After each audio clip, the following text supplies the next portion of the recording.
Everybody is chasing exclusivity. I am a product of influence. I am told what I like, therefore I like it. That is a constantly changing goalpost.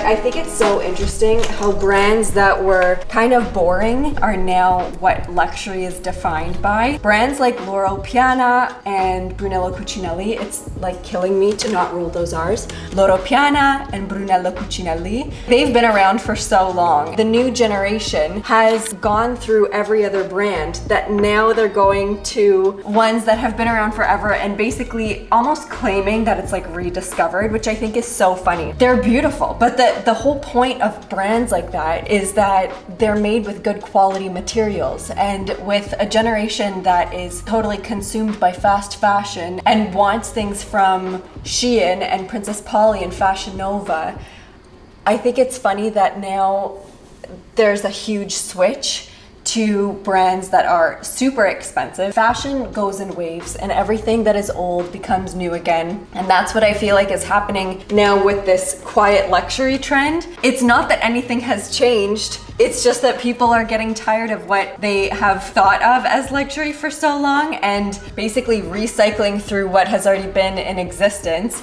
and has existed fine and dandy before they started recognizing it. I think it's kind of strange in a way that people that are especially younger are now looking at this more chill, laid back, very mature aesthetic, especially because it's completely logoless, that's the new version of luxury. Another thing that I have to say about this, Hermes in the past few years went from being super exclusive to being on every other Instagram post that exists. It was much less seen, and then when it was a much bigger deal.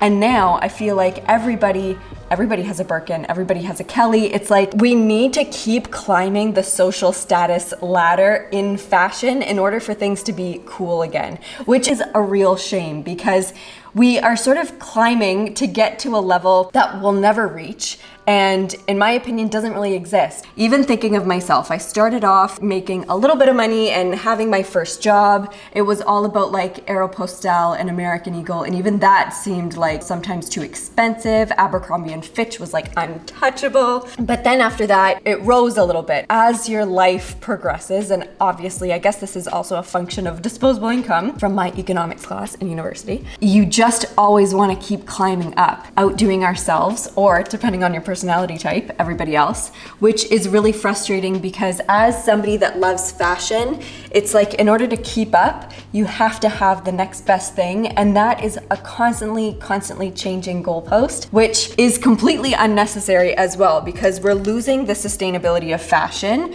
Now we're just consuming and consuming and consuming, and we're not even getting like the wear and the use and the happiness out of the pieces that we're getting anymore. We are just chasing the next best thing, which at this moment in time happens to be quiet luxury. The whole point that I guess I'm making here is that everybody is chasing exclusivity and everybody wants to be looked at as if they are the best or have the best. If you can just ignore all of that and be happy with what you have, you don't need the Loro Piana loafers. As long as you see it enough times on Instagram, then you'll end up feeling as if that is something to aspire to. We can be brainwashed as a society, especially as people that love fashion. We can be told very strongly what to prefer, and then we end up agreeing with it. That just ends up taking away all of our personal preferences and everything that we actually care about. It's just exposure to the same thing over and over again,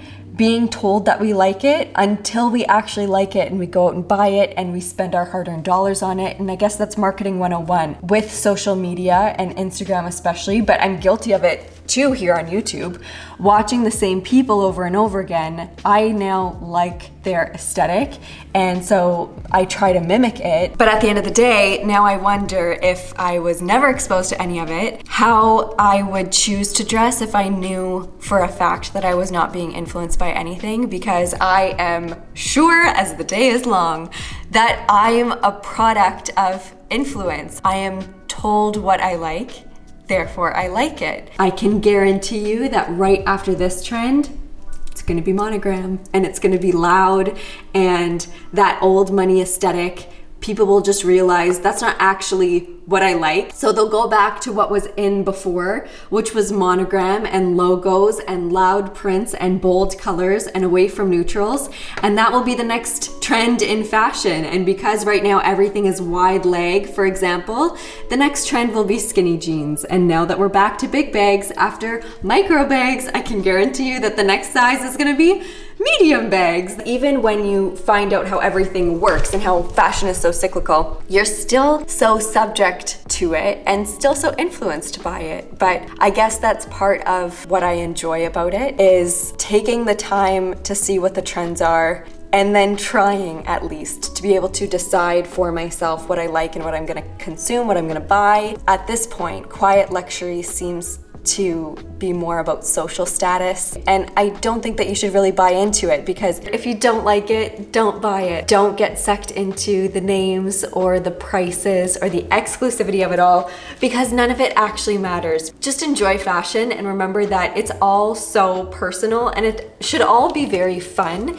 The whole reason why I'm in the position that I am is because I love it, and it's fun to watch these things, but it shouldn't make you feel badly about yourself. The fact of the matter is that everybody is so wrapped up in making sure that they look the best that they possibly can, that they might not even notice what you're wearing. That's not to say that it's not worth putting effort into how you look or the way that you dress, especially if it's something that you're really into, like me. It's really true that everybody is so wrapped up in their own selves, so don't sweat it too much. It's also worth putting time into figuring out what these things represent. Like, what does quiet luxury actually represent? And if it is some sort of idealistic woman in her 20s that is a trust fund baby, that is driven around with a driver in her Rolls Royce, and she never has to worry about finances, that's just not me. And that's also not something that I want to participate in, because I'm so happy with my life, and I think it's worth taking a step back